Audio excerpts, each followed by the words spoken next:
आपके भाई के साथ स्कैम हो गया। बिस्मिल्लाहिर्रहमानिर्रहीम, अस्सलाम वालेकुम। सो दोस्तों, उम्मीद है सब लोग खैरियत से होंगे। सो दोस्तों, आज ना मेरे साथ दुबई में स्कैम हो गया। तो उम्मीद तो नहीं थी कि दुबई में भी ये काम हो जाता होगा, लेकिन दुबई में भी ये होता है भाई, सब काम जो हमारे मुल्कों में होता है ना, तो वही काम जो है इधर दुबई में भी होता है। लेकिन ये कि छुपा के होता ज़रूर है, क्योंकि यहाँ पर भी लोग जो है वो कमाने की हालत में बैठे हुए हैं। हर बंदा कहता है भाई मैं कमा लूँ, कैसे कमा लूँ। सो दोस्तों, हुआ मेरे साथ इस तरह। मैं आपको ना एक सारा डिटेल बताता हूँ, इस कंपनी के बारे में बताऊँगा जो ये कंपनी इस तरह स्कैम करती है, और ये किस तरह स्कैम करते हैं लोग, ये आपका किस तरह माइंड को वॉश करते हैं।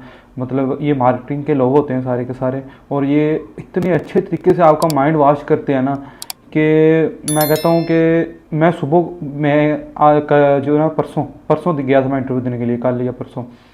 तो मैंने दो से तीन इंटरव्यू दिए, दो पहले दिए, तीसरी इस जगह गया, यहाँ पे मेरे साथ स्कैम हुआ। स्कैम का मैं आपको एक प्रॉपर बताता हूँ कि मेरे साथ हुआ क्या। तो दोस्तों, मुझे ना मेल आई कंपनी की तरफ से। मैंने अप्लाई किया इंडीड पे ना जॉब के लिए। तो मुझे मेल आई कि ना आपका इंटरव्यू है, तो आप आएँ 21 को और आकर जो है ना वो अपना इंटरव्यू दें। तो मैं गया वहाँ पे इंटरव्यू देने के लिए।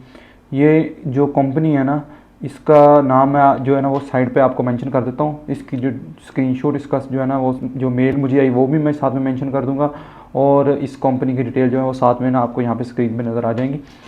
इस कंपनी का जो ऑफिस है ना, ये है शारजा के अंदर है। अल जबल मेट्रो स्टेशन 2 है ना, उसके मेट्रो स्टेशन जो 2 है ना उसके बिल्कुल साथ ही है। सॉरी, बस स्टेशन 2 है ना, उसके बिल्कुल साथ ये बिल्डिंग है। अभी तो रेनोवेशन हो रही है बिल्डिंग की, तो मैं उसकी पिक्चर भी जो है ना वो यहाँ पर लगा दूंगा आपको ढूंढ कर, अगर मुझे मिल गई तो सो दोस्तों, इन लोगों ने क्या किया, मैं अंदर इंटरव्यू देने के लिए गया। वहाँ पे ना सबसे पहले तो मैं इंटर हुआ, बाहर जो उनका वेटिंग एरिया होता है वहाँ पे बैठा, काफ़ी लोग थे। अच्छा, यहाँ पे ये लोग भी इतने जाते हैं को हद नहीं, इतने लोग जाते हैं को हद नहीं। मैं गया इंटरव्यू देने के लिए, मैं सबसे पहले जाके वेटिंग एरिया में बैठ गया। जो है ना वो रिसेप्शन पे एक लड़की बैठी हुई थी, वो फिलिपीनी थी या किसी और कंट्री की होगी, इन तरह के लोगों की तरह की थी। तो उसने मुझे कहा कि आप कहाँ से, इंग्लिश में उसने मुझे वेयर आर यू फ्रॉम। मैंने कहा मैं पाकिस्तान से हूँ। तो उसने कहा कि आप इस साइड पे बैठ जाएं, मेरे राइट साइड पे। वो क्या कर रही थी कि जो हिंदी समझते थे ना, उर्दू और हिंदी समझते थे, उनको राइट साइड पे बिठा रही थी, और जो इंग्लिश समझने वाले थे ना, और अरबी वगैरह या कुछ और लैंग्वेज समझने वाले थे, उनको लेफ्ट साइड पे बिठा रही थी। मैंने कहा पता नहीं इनका कोई हिसाब होगा, या अंदर इंटरव्यू वगैरह के लिए होगा ना कि उर्दू में इंटरव्यू देना या इंग्लिश में, कोई हो सकता है इनका सिस्टम अंदर। तो भाई साहब, इनके ऑफिस के ना अंदर, अच्छा मैंने मुझे आए हुए यहाँ पे तकरीबन 20 दिन हो गए हैं दुबई में। तो यहाँ पे किसी भी जगह पे ना, क्योंकि यहाँ पे मल्टीनेशनल लोग रहते हैं, तो यहाँ पे किसी भी जगह पे जो टीवी वगैरह चलता है ना, एलसीडी वगैरह चल रही होती है, तो किसी भी एलसीडी की आवाज़ जो है ना वो ओपन नहीं होती, म्यूट किया होता है, वैसे स्क्रीन चल रही होती है हर जगह। वहाँ पर तर्जमे के साथ तो कुरान पाक की तिलावत लगी हुई, तर्जमे के साथ कुरान पाक की तिलावत चल रही है। और मैं कहा यार, पहली बार देखा है कि यहाँ पे भी मतलब आवाज़ जो है ना लाउड स्पीकर पे लगा हुआ है टीवी, और वो चल रहा है। क्योंकि हर मुख्तलिफ जो है ना रिलीजन्स के लोग यहाँ पे रहते हैं, फिर मुख्तलिफ लैंग्वेज बोलने वाले लोग रहते हैं, तो इसलिए ना यहाँ पे कोई भी आवाज़ जो है ना वो टीवी के ऊपर नहीं करता। फिर क्या हुआ, मैं ना अंदर चला गया। अंदर था, इन लोगों ने दो रूम थे अंदर, एक राइट साइड पे एक लेफ्ट साइड पे रूम था। तो एक साइड पे जो उर्दू स्पीकिंग वाले जो है ना वो बैठे हुए थे, मार्केटिंग के लोग, एचआर उनको कह रहे थे ये लोग। और लेफ्ट साइड पे जो है ना वो इंग्लिश, या वो भी उर्दू बोलते थे, लेकिन वो एक वो इंग्लिश लोगों का जो है ना, जो इंग्लिश स्पीकर थे ना, उनका इंटरव्यू कंडक्ट कर रहे थे। तो मैं गया, मैंने कहा कि मैं इंटरव्यू देना, मैंने जाते ही ना मुझे लगा इंग्लिश में होगा, मैंने जाते ही ना इंग्लिश में अपना इंट्रोडक्शन स्टार्ट किया। तो ना लड़की मुझे आगे से कहती, शायद इंडियन थी, मुझे ना आगे से कहती आप उर्दू में बात करें। मैं उर्दू में मतलब बात, क्योंकि उर्दू में माइंड वॉश करना उनके लिए ईजी था, मुझे समझ जल्दी आ जानी थी। इंग्लिश की समझ तो आ जानी थी, लेकिन यह है कि इंग्लिश में मतलब उससे इतना जल्दी मेरा माइंड वॉश नहीं होना था, क्योंकि मेरे भी इतनी अंदर तक वो चीज़ नहीं जानी थी जितनी उर्दू के अंदर असलियत है, मतलब क्योंकि हम समझते हैं उर्दू को। तो उसने इमोशंस के साथ खेलना था। तो मैं ना इंटरव्यू देने लग गया उसको। तो उसने ना कुछ नहीं पूछा मेरे से लॉजिकल, सबसे मैं आपको इम्पोर्टेंट बात बताऊं कि जो स्कैमर है ना, वो आपसे लॉजिकल क्वेश्चन कोई भी नहीं करेगा। वो सिर्फ आपसे पूछेगा आपकी जो एजुकेशन क्या है। वो कहेंगे हमें फ्रेशर चाहिए, ठीक है, क्योंकि फ्रेशर जो है ना वो ज़्यादातर वहाँ पे लोग भी इसी तरह थे कि जो है ना वो यहाँ पे आए हुए हैं विजिट वीज़ा पे, या जॉब, जिनको नहीं जॉब सीकर वीज़ा पे आए हुए हैं, जिनको जॉब नहीं मिल रही, सारे इस तरह के लोग थे, क्योंकि उनको जॉब की ज़रूरत होती है सबको। तो मैंने कहा यार ये बड़ा पोलाइटली बात कर रही है मेरे से, प्रॉपर उर्दू में बात कर रही है, मुझे कह रही है ये ऐसा हो जाएगा, आपको वैसे हो जाएगा। अच्छा, उसने मेरा कोई क्वेश्चन, मेरे से कोई क्वेश्चन नहीं मेरी फील्ड के रिलेटेड किया, कोई भी क्वेश्चन नहीं किया फील्ड के रिलेटेड। तो मैं ना उसको आंसर देता गया, जो जो आंसर थे उसने मेरे से पूछे। फिर वो कहती मुझे ना 4-5 मिनट के बाद कहती कि ना आप को मेरे ऑफिस में आना होगा। मेरे उसने पूछा आपकी रिहाइश कहाँ पर है, तो मैंने अपनी रिहाइश बताया कि मेरी रिहाइश यहाँ पर है। तो वो कहती कि ना संडे को आपको हमारी जो है ना वो ट्रांसपोर्ट पिक कर लेगी और आपको हमारी अकोमोडेशन में शिफ्ट कर देगी। मैंने कहा यार सैलरी भी अच्छी ऑफर कर रहे हैं 3000 और सारा कुछ अच्छा है, तो मतलब कि मेरे से कुछ भी नहीं पूछ रहे। अच्छा, मैं भी सारा दिन 2 इंटरव्यू दिए मैंने सुबह, मैं पूरे कॉन्फिडेंस के साथ, और इंग्लिश में दिए दोनों इंटरव्यू। लेकिन जब ये तीसरा उर्दू में इंटरव्यू हो, मैं भाई कांपू, पता नहीं क्या वजह, मुझे समझ ना आए ये क्या हो क्या रहा है। तो मैं ना, उसने कहा भाई आपको ऐसा सा हो जाएगा, आपकी 200 रुपया जो है ना वो वीज़ा फीस होगी, वो आपको मंडे को जो है ना वो रिफ़ंड हो जाएगी। जैसे ही आप कंपनी में आएंगे ना, तो आपका वीज़ा हम लगवाएंगे, तो वो आपको जो है ना वो जो हमारी मार्केटिंग डिपार्टमेंट है वो आपको 200 रुपया जो आपका वापस कर देगा। मैंने कहा ठीक है। सुबह को मैं भाइयों के साथ कॉन्टैक्ट में था, तो उस टाइम मैंने ना मोबाइल भी अपना मतलब बैग के अंदर रखा हुआ था कि इंटरव्यू है, तो मतलब कॉल वगैरह ना आ जाए। तो मैंने ना इंटरव्यू दिया, तो सारा कुछ हुआ, तो ना उसने मेरे से 200 रुपया लिया।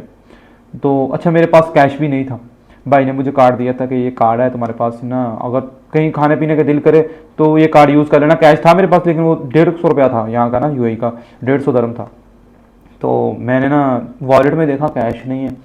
मैंने कहा यार, अच्छा मेरे जहन, अच्छा इन लोगों ने मेरा माइंड इस तरह वॉश किया कि भाई हम आपको साल के बाद एक जो मंथ की वो पे देंगे, और आपको जो है 1 मंथ की छुट्टी भी मिलेगी, उसमें उस मंथ की आपको पे भी मिलेगी, ठीक है। 6 माह के बाद आपका प्रमोशन लग जाएगा, आपको 3 माह के बाद आपकी फैमिली को हम लोग विजिट वीज़ा देंगे 2 माह का। इस मतलब आपका प्रॉपर उन्होंने माइंड वॉश कर देना होता है। मेरा उन्होंने किया माइंड वॉश, मतलब कि हम लोगों का माइंड, मतलब लोगों के साथ 24 घंटे बैठते उठते हैं, सारा कुछ करते हैं, लेकिन मार्केटिंग के जो बंदे होते हैं ना, मैं कहता हूँ एंड है वो मार्केटिंग के बंदे। हत्या के वहाँ पे एक लड़का मुझे मिला, वो भी मार्केटिंग का था। उसने मुझे बताया कि ये स्कैम है, सारा कुछ है ना। तो उसने कहा मुझे 20 दिन हो गए यहाँ पे ना इंटरव्यू दिए हुए, तो कुछ भी नहीं बना अभी तक। तो वो भी इंडियन था, हैदराबाद से था उसका ताल्लुक, तो वो भी मुस्लिम था। उसने मुझे बताया कि भैया नहीं ये सारा सिस्टम है भाई। जैसे मुझे पता चला, हम तो वहाँ पे, अच्छा उसने, मैं वो बात भूल गया, उसने ना वो आपको क्या करेंगे, कॉन्ट्रैक्ट देंगे, कॉन्ट्रैक्ट पढ़ने नहीं देते। अच्छा, सबसे पहली बात है कॉन्ट्रैक्ट अभी वो पढ़ने नहीं देंगे आपको। वो कार्ड सा था, उसके मतलब इस तरह बंद कार्ड था, तो उसकी एक साइड पे जो है ना उन लिखने सारी जो है ना अपनी डिटेल्स लिखी हुई थी कि भाई साहब आपको पैसे नहीं वापस आएंगे, इस तरह होंगे, ये होंगे, वो होंगे, जो भी सिस्टम था इनका। तो ना मैम ने वो कार्ड उठाया अपने ना टेबल के नीचे से, ऐसे खोल के ना मेरे सामने कर दिया, उसने कहा जवाब इधर अपना नाम लिखो, इधर अपना जो है ना वो आईडी कार्ड नंबर, अपना पासपोर्ट नंबर लिखो, और यहाँ पे सिग्नेचर कर दो। मैंने सिग्नेचर कर दिए, उसके ऊपर कुछ भी नहीं था, साफ कार्ड था। मैंने कहा यार वो डिटेल ले रही होगी ना कि मुझे कॉल वगैरह करने के लिए, तो मैंने सारा डिटेल वहाँ पे लिख दी, अपने सिग्नेचर कर दिए। भाई उसने ना इसी तरह बंद की फाइल और वापस रख दी। तो मैं बाहर ऑफिस से इंटरव्यू वगैरह दे के वापस आया। अच्छा, मैंने कार्ड यूज़ किया, तो भाई मुझे कॉल चलेगी पीछे से। जब कार्ड यूज़ हुआ तो वो भी पैसे पे हो चुके थे, सिग्नेचर मेरे हो चुके थे, वो पैसे तो मुझे वापस नहीं होने थे। भाई कहते ये पैसे कहाँ पे हुए? मैंने कहा भाई इस तरह। भाई साहब वो तो चल गया, स्कैमर है। मैं जब वो मतलब बाहर निकला तो मुझे एक लड़का मिला, वो जो इंडियन था, उसने बताया भैया नहीं ये स्कैम है। फिर मैं आगे हुआ, भाई 3-4 लड़के और मिले, भाई हमारे साथ भी ये स्कैम हो गया। तो भाई सब उधर रश भी लगा हो, हर बंदा के भाई मेरे साथ स्कैम हो रहा है, लेकिन उनको फिक्र ही कोई नहीं, क्योंकि हम पुलिस को भी नहीं बुला सकते, क्योंकि हमने उसके ऊपर सिग्नेचर किए हुए हैं। वो साइड पे हमने टर्म्स एंड कंडीशन उसकी पढ़ी नहीं, क्योंकि वो पढ़ने देते ही नहीं, मतलब दिखाती नहीं आपको टर्म्स एंड कंडीशन। वो ऐसे कार्ड खोलते हैं, हमें लगा साफ कार्ड है, सब लोग उसके ऊपर सिग्नेचर कर देते हैं। वो तो कहते हैं भाईजान आपकी कल से ज्वाइनिंग है, इस तरह वो आपसे बात करते हैं। तो मैंने उधर इतना रोला डाला भाई साहब, सारा कुछ किया, 2 घंटे वहाँ पे बैठा रहा, भाई भी आए वहाँ पे, सारा कुछ होता रहा। भाई हम बुला ही नहीं सकते, हम कुछ कर ही नहीं सकते, क्योंकि हमने सिग्नेचर कर बैठे थे। वो 200 रुपये का स्कैम हो गया मेरे साथ। तो ये फिर आप ये बात आपसे शेयर करने का मतलब जो मेरा ये था कि यहाँ पर भी स्कैम होता है, दुबई में भी स्कैम होता है। तो यहाँ पे आपने कभी भी किसी को जो है ना वो कोई भी रुपया जो है ना वो देना नहीं है, कोई भी रुपया देना नहीं है। कुछ लोग कहेंगे भैया ना आपके साथ ये हो गया, मजाक बनाएंगे, लेकिन मजाक बनाने का मतलब अब तो जो होना था वो हो गया। मेरे माइंड में ये चीज़ नहीं थी कि यहाँ पर भी ये चीज़ हो सकती है। तो किसी को आपने यहाँ पर पैसे नहीं देने, ठीक है। दुबई में जब भी आए आपने किसी को पैसे नहीं देना, कुछ रुपया तक नहीं देना, 1 रुपया भी नहीं देना, जब तक आपका वीज़ा ना लग जाए, सारा कुछ हो। बल्कि वीज़ा भी कंपनियां लगवाती हैं यहाँ पर, वीज़ा भी जो आपको कंपनी होगी ना वही पे करेगी सारा वीज़े के पैसे। आपने कुछ नहीं करना, आपने सिर्फ जाना है, जाके जॉब ज्वाइन कर लेनी है अपनी, बस। आपने उसके अलावा कुछ नहीं करना, तो कोई पैसा नहीं आपने यहाँ पे आके यहाँ पे इनको पे करना, क्योंकि ये लोग बैठे होते हैं इसी तरह सारा फ्रॉड कर रहे हैं। अच्छा वहाँ पे तलावत लगी हुई है, वहाँ पे सारे सारे लोग क्रिश्चियन हैं। हमने जब बाद में रोला डाला भाई ये हराम है आपके लिए, ऐसा हो जाएगा वैसा हो जाएगा, तो वो कहते भाई हमें फ़र्क नहीं पड़ता, हम क्रिश्चियन हैं, हम इस मज़हब के हैं, हम उस मज़हब के। अंदर उन्होंने औरतें जो है ना वो कुछ हो भी सकती है उनमें मुस्लिम, अभी जिनसे हमने 1-2 से बात की, 2-3 से, वो तो उन्होंने ऐसे ही कहा भाई हम हमारा जो है ना वो हम तो क्रिश्चियन है। अभी उन्होंने अंदर जो औरतों को हिजाब करके बिठाया हुआ है। जो उधर लड़कियां ना मतलब जो एचआर का काम करती हैं, जो मार्केटिंग में लोगों का ये जो है ना वो स्कैम करती हैं लोगों के साथ, वो हिजाब करके बैठी हुई हैं अंदर, और इतनी शरीफ लग रही हैं। मैं कहता हूँ कि हम बहुत कम देखते होंगे इस तरह की शरीफ लड़कियों को। वहाँ पे तलावत चल रही है ऊंची आवाज़ में, भाई वो आगे से लड़ना स्टार्ट हो गए। वो कहते भाई हमने तो नहीं वापस करने का, बड़ा सारा कुछ किया भाई साहब, लेकिन वो ना वो पैसे वापस नहीं हुए। तो आप लोगों से ये बात शेयर करने का मतलब यही था कि ना यहाँ पर दुबई में किसी भी मतलब किसी भी जगह पर ना पैसे ना दें, बस पैसे नहीं देने आपने किसी भी बंदे को, क्योंकि जब आप पैसे देंगे वो पैसे आपके वेस्ट हो जाएंगे। हाँ कंसल्टेंसीज होती हैं, वो भी आप किसी बंदे को डाल के कंसल्टेंसी को फिर पैसे दें, नहीं तो कंसल्टेंसी भी आपके पैसे जो है ना वो खा जाती हैं। वो भी आपको कह देंगे भाई जान यहाँ पर जाएँ इंटरव्यू देने के लिए, यहाँ पर जाएँ, जब आप नहीं वहाँ पर जाएंगे तो वो आपके पैसे खा लेंगे। सो दोस्तों उम्मीद है ये आप लोगों के लिए जो है इंफॉर्मेटिव वीडियो बनी होगी, क्योंकि मेरे साथ जो होना था वो तो हो चुका, लेकिन आप लोग इस चीज़ से बचे के रहें, क्योंकि यहाँ पर स्कैम बहुत ज़्यादा होता है। मैं तो खुद स्कैम की वीडियो बना रहा था, मैं बकायदा से एक पूरी जो है ना वो सीरीज लेके आने वाला था कि यहाँ पे कौन कौन से स्कैम होते हैं, लेकिन मुझे ये नहीं पता था कि जॉब के सिलसिले में भी यहाँ पर स्कैम हो जाते हैं। तो दोस्तों अभी अपना बहुत सारा ख्याल रखिएगा, दुआ में याद रखिएगा, वीडियो को शेयर लाजमी कर दीजिएगा, ताकि लोगों को पता चले, जो लोग बाहर आना चाहते हैं या जो लोग बाहर रह रहे हैं, ताकि उनको भी इंफॉर्मेशन मिले। अपना बहुत सारा ख्याल रखिएगा। अल्लाह हाफिज़।